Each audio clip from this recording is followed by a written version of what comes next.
మాజీ ముఖ్యమంత్రి జగన్మోహన్ రెడ్డి హయాంలో 5 ఏళ్ల కాలంలో భారీగా ఎర్రచందనం స్మగ్లింగ్ జరిగిందని ఆంధ్రప్రదేశ్ డిప్యూటీ సీఎం అటవీ శాఖ మంత్రి పవన్ కళ్యాణ్ ఆరోపించారు. ఈరోజు తిరుపతిలో పర్యటించిన ఆయన కపిలతీర్థం వద్ద ఉన్న ఎర్రచందనం గోడౌన్ అటవీ సముదాయాన్ని పరిశీలించారు. ఈ సందర్భంగా మీడియాతో మాట్లాడుతూ ఈ 5 ఏళ్ల కాలంలో 5,000 కోట్ల విలువైన ఎర్రచందనం అక్రమ రవాణా జరిగిందని, 1,30,000 ఎర్రచందనం చెట్లు నరికేశారని ఆయన వివరించారు.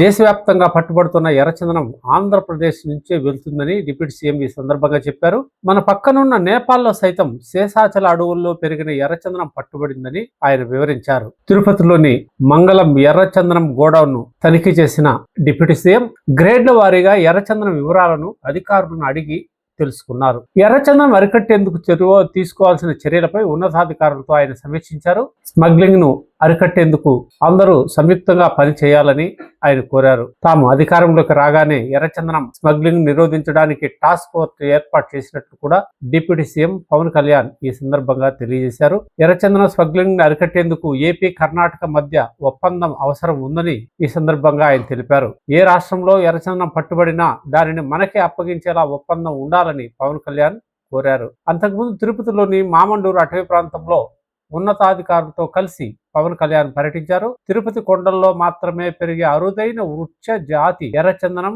అంకుడు, తెల్లమద్ది, వెదురు తదితర మొక్కలను ఆయన దగ్గరగా పరిశీలించి అటవీ శాఖ అధికారుల నుంచి వివరాలు అడిగి తెలుసుకున్నారు.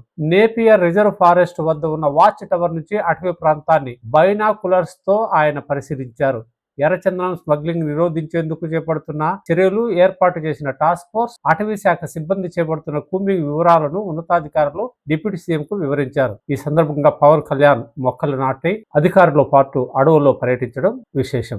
ఈ నేపథ్యంలో పవన్ కళ్యాణ్ అధికారంలోకి వచ్చిన వెంటనే టాస్క్ ఫోర్స్ ఏర్పాటు చేశాననడం పూర్తిగా అబద్ధం. ఇది జగన్మోహన్ రెడ్డి హయాం కంటే ముందు, అంటే చంద్రబాబు నాయుడు ఫస్ట్ టైం ఈ రాష్ట్రానికి సీఎం అయినప్పుడే ఇది అమల్లోకి వచ్చింది. ఇక్కడ టాస్క్ ఫోర్స్ ఉంది. ఐపీఎస్ అధికారి కాంతారావు కూడా ఇక్కడ పనిచేసి చాలా పెద్ద ఎత్తున ఎర్రచందనం నిరోధానికి ఆయన కృషి చేశారు. ఈయన ఒక ఉప ముఖ్యమంత్రి హోదాలో ఒక స్టార్ ఇమేజ్ కలిగిన వ్యక్తి. ఇలా అబద్ధాలు చెప్పడం సమంజసంగా ఏమీ లేదని ప్రజలు భావిస్తున్నారు. అయితే పవన్ కళ్యాణ్ బాధ్యతలు చేపట్టాక అటవీ శాఖలో కొన్ని మార్పులు జరిగిన మాట మాత్రం వాస్తవమేనని పలువురు అభిప్రాయపడుతున్నారు. అయితే ఇవి నామమాత్రంగానే ఉన్నాయి. అటవీ శాఖలో అవినీతికి కండ్లకు కనిపించని రీతిలో ఉంటుంది. ఉన్నతాధికారులు కమిషన్ల పేరుతో ఎక్కడికక్కడ నిధులు దోచేస్తారు. వీటి మీద ఈయన దృష్టి సారించి అటవీ శాఖ అభివృద్ధికి తోడ్పడాలని కోరుకుందాం.